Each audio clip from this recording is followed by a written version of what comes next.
Ule msemo usemao ada ya mja hunena muungwana ni vitendo umejidhihirisha zaidi katika kipindi cha miaka minne ya uongozi wa awamu ya 6 wa serikali ya Jamhuri ya Muungano wa Tanzania inayoongozwa na Mheshimiwa Rais Dr. Samia Suluhu Hassan. Kwa kuthibitisha machache kati ya mengi yanayofanywa na Mheshimiwa Rais Dr. Samia Suluhu Hassan, tumetembelea katika halmashauri ya Kinondoni jijini Dar es Salaam, ambapo tumeshuhudia makubwa ambayo hata wewe mtazamaji yangekuacha mdomo wazi kwa mshangao. Hii unayoiona hapa ni hospitali ya kisasa ambayo katika hali ya kawaida usingeweza kuamini kwamba hii ni hospitali ya wilaya kutokana na ukubwa wake, mazingira yake na namna ilivyojitosheleza kwa kila kitu kinachohitajika, mahitaji ambayo tumezoea kuyaona katika hospitali zenye hadhi ya mkoa au hospitali za rufaa. Hospitali hii ina majengo 14 ambayo yote yanatumika kama idara mbalimbali za kutolea huduma za kitabibu, zikiwemo maabara za vipimo vyote muhimu. Yaani kila jengo, kila idara imekamilika na ina mahitaji yote muhimu kwa ajili ya kuwapatia huduma wananchi. Mpaka mradi wa ujenzi wa hospitali hii umefika katika hatua hii, umeshagharimu shilingi bilioni 7 za Kitanzania na ujenzi bado unaendelea, na huo ni upande wa ujenzi tu, ukiachilia mbali vifaa tiba na madawa ambayo yamesheheni kama mchanga katika ghala la kisasa la kuhifadhia madawa. Kama hiyo haitoshi, hospitali hii pia imebahatika kupewa madaktari bingwa wenye sifa na taaluma tofauti kama vile daktari bingwa wa watoto, daktari bingwa wa mifupa, daktari bingwa wa masikio, pua na koo na madaktari wengine wengi wasaidizi pamoja na wauguzi. Hospitali hii ya wilaya ya Kinondoni inatoa huduma mbalimbali muhimu kama vile RCH, yaani huduma za uzazi zinazomjumuisha baba, mama na mtoto, pamoja na huduma rafiki kwa vijana, bila ya kuwasahau akina mama wajawazito ambao wanajifungua hapa, iwe ni kwa njia ya kawaida au kwa njia ya upasuaji. Huduma nyingine ni kwa wale waliopata ajali, uzoeza viungo, yaani physiotherapy, pamoja na watu wenye matatizo mbalimbali ya mifupa. Hospitali hii pia imewekewa huduma maalum ya kutibu na kuhifadhi maiti, yaani mortuary, pamoja na jengo tengefu la maradhi ya mlipuko, yaani quarantine, kama vile kipindupindu, korona au uviko na mengine yanayofanana na hayo.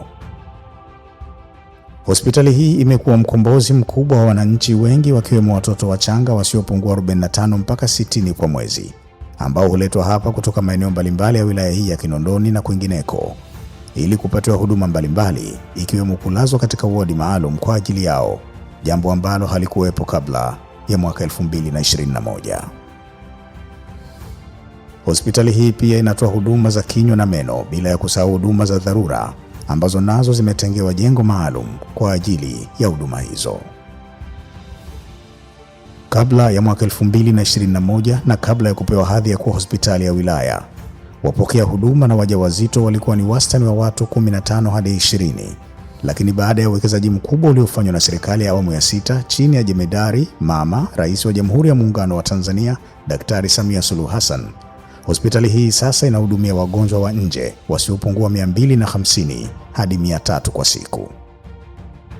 Wale waliobahatika kufika katika hospitali hii wanaweza kuwa mashuhuda kwamba ni hospitali iliyokamilika, ikiwa na vifaa tiba vyote kwa ngazi ya wilaya ambavyo ni vya kisasa kama vile vipimo vya mionzi, ultrasound, digital x-ray, iliyogharimu shilingi milioni 500 za Kitanzania, bila ya kusahau vifaa vya kisasa vilivyomo kwenye chumba cha upasuaji mkubwa chenye sehemu 2 vilivyogharimu shilingi milioni 300, pamoja na vifaa vingine bora na vya kisasa vilivyomo katika chumba cha EMD. Ndugu mtazamaji, kama ulikuwa hujui, na kusihi uchukue taarifa hii muhimu. Hospitali hii imo ndani ya halmashauri ya wilaya ya Kinondoni. Inaitwa hospitali ya wilaya ya Kinondoni na inapatikana katika kata ya Mabwepande. Huna tena sababu ya kwenda mbali kama zamani kufuata huduma za afya, kwa sababu hospitali hii ya wilaya ya Kinondoni imekamilisha mahitaji yote muhimu yanayohitajika kwa ngazi ya hospitali ya wilaya. Baada ya ziara hii na yale niliyoyashuhudia, nadiriki kusema ukweli kwamba mama anastahili na anastahiki kupongezwa, kutiwa moyo na kupewa heshima kwa nafasi yake na jitihada anazozichukua katika kuwahudumia wananchi wake. Ewe kijana, usikubali kulishwa matango pori. Jiongeze kwa kufanya utafiti dhidi ya kauli za watu ili ujiridhishe kabla ya kuchukua hatua kupitia masikio yaliyosikia kile ambacho hujakiona. Narudia tena kusema, mnyonge asinyongwe, bali haki yake apewe. Endelea kufuatilia makala hizi ili ujionee kwa macho yako kila kinachofanywa na serikali inayoongozwa na Mheshimiwa Dr. Samia Suluhu Hassan, Rais wa Jamhuri ya Muungano wa Tanzania, kuhusu huduma za kijamii hapa nchini. Mimi ni mwandishi na msimulizi wako, Mbwana bin Ali. Asante.